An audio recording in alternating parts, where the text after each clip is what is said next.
To understand how to make an avoidant miss you, you first have to understand how avoidants look at interpersonal relationships. If you have an anxious attachment style, it will be the total opposite of how you look at relationships, which is probably why your avoidant pulled away or broke up with you in the first place. So, how can you make them miss you and want you back? Stay tuned and you'll find out. Hi, this is Lucia with The Art of Love. I'm a dating and relationship expert specializing in helping you get your ex back or to get over your ex. And welcome back, my beautiful no-contact army. Have you been a good little soldier? Well, if you have and you've downloaded my app Silencio, then you've also given me either a review or a rating, right? And the link to that is underneath every single video and podcast. And if you too would like to join our no contact army, all you have to do is hit the subscribe button and the bell notification and you're in.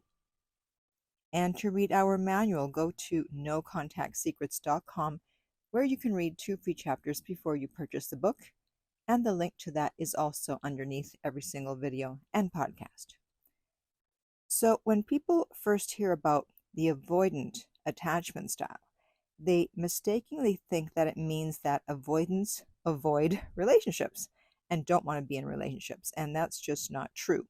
They do want to be in relationships. However, they do not want to have 100% intimacy within that relationship. They'll only let you go so far before you hit a wall that you just can't seem to get past. And if there's an issue, they would prefer to withdraw or avoid discussing it. They find it hard to trust someone 100%, and they definitely do not want to be dependent on their partner. Both male and female avoidants see themselves as strong, independent, autonomous, and self-sufficient. And this is because when they were a child, their their caretakers, maybe they're coworkers, no, their caretakers weren't there for them. And even if they were there physically, they weren't there for them. So they had no choice but to become independent and depend only on themselves. So trying to make an avoidant be less independent and more intimate will always be met with resistance. Look at it this way. Their independence and self-sufficiency is similar to the security blanket or the teddy bear that most of us had as children. Being alone and independent is their security blanket, their teddy bear. And if you try to take away a child's blanket or bear, they will kick and scream and yell and fight. They will fight you. So the same happens with an adult who has an avoidant attachment style. By trying to get them to move too quickly or be intimate beyond what they are currently capable of, you will get the same reaction, except as an adult, they may not kick and scream, at least I hope not, but they will pull away and ignore you. So keep this in mind as we discuss how to make an avoidant miss you. Now, I haven't mentioned this before, and that is to post less on social media. Usually I say to not change any of your posting habits, but when you're dealing with an avoidant, posting less will actually work in your favor, because they're going to be expecting you to post a lot to try to get their attention.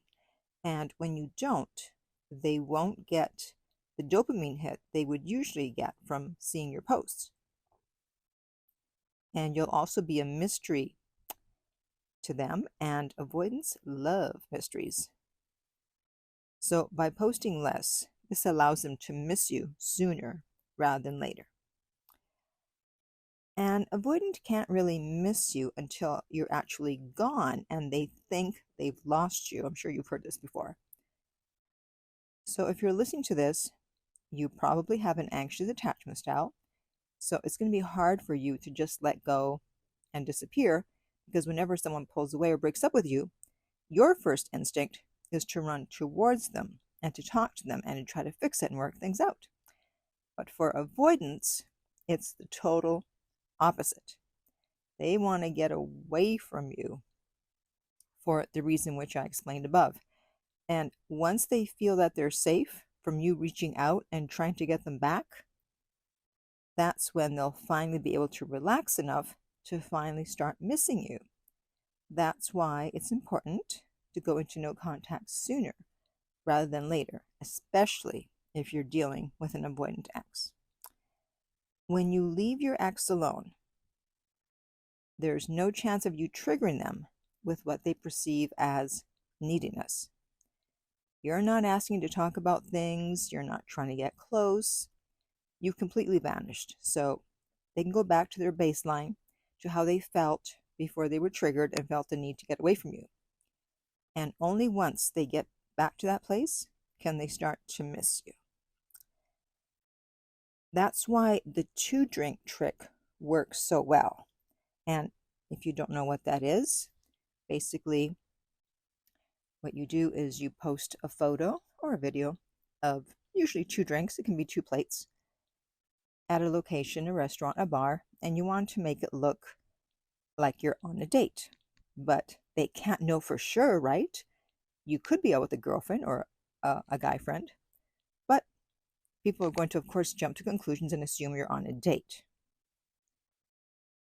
So with an avoidant, this can go either way, in the sense that they'll realize that you're gone because you've moved on and are seeing someone else, and they will start to miss you, or they'll realize that you're gone and have moved on, and there's no point in thinking about trying to get you back. Don't freak out. So what determines what reaction they'll have? Well, as usual, it's their interest level and how much of an ego they have. So if they have a big ego and they're very interested, it'll be a challenge for them to get you back. A challenge in the sense that they will happily take it on. It's like, what? They're not going to date someone else. I'm getting them back. However, if they're not that interested and they're not that confident or don't have that big of an ego, then they'll think, well, there's no point in trying to get them back. So you have to think about which category your ex would fall into. And also, timing is very important with the 2-drink trick. You can't do it too soon, or they'll see it as a ploy to get them back, and they won't believe that you found someone else that soon, or they'll think you had someone else all along, and now they don't trust you. So why would they want you back? Because trust is very important for avoidance. So you want to wait at least 2 months, and the reason for that is because of the 60-day no contact rule, which I talked about in my video of the same title, and I will put the link in the right-hand corner on YouTube. We want to give them a chance to reach out to you. And if they don't, then 2 months is a respectable amount of time for someone to start dating and start moving on. They can't accuse you of having someone else because you're posting drinks at least 2 months after the breakup. You're not posting them 2 days or 2 weeks later, right? And you also need to give them time to date other people and see that they cannot replace you. You're not easily replaceable. And in the meantime, you've done no contact. They haven't heard from you. They haven't found anybody else. So it's a lot easier to miss you, especially if they've just been dumped by someone else. So finally, I'm going to say that you have to give them the time to start fantasizing about you again and to romanticize you and your time together. And if you're having a hard time with that, as most anxiously attached people do, I suggest you read the book Anxiously Attached by Jessica Baum. If you're watching this on YouTube, the link is underneath. And if you find you still need more help, then I would suggest you also consider therapy. Okay? So now I want to hear from you. How long have you been in no contact, and how is it going? And in the meantime, if you would like my help to get your ex back, you can contact me at theartoflove.net/coaching, and we will send you the rates. They are not on the website, and the link to that is underneath every single video and podcast. If you found this video helpful, please like, subscribe, and share. if you're listening to this as a podcast, the best way to help is to download the episode. Okay? And in the meantime, remember, love inspires, empowers, uplifts, and enlightens.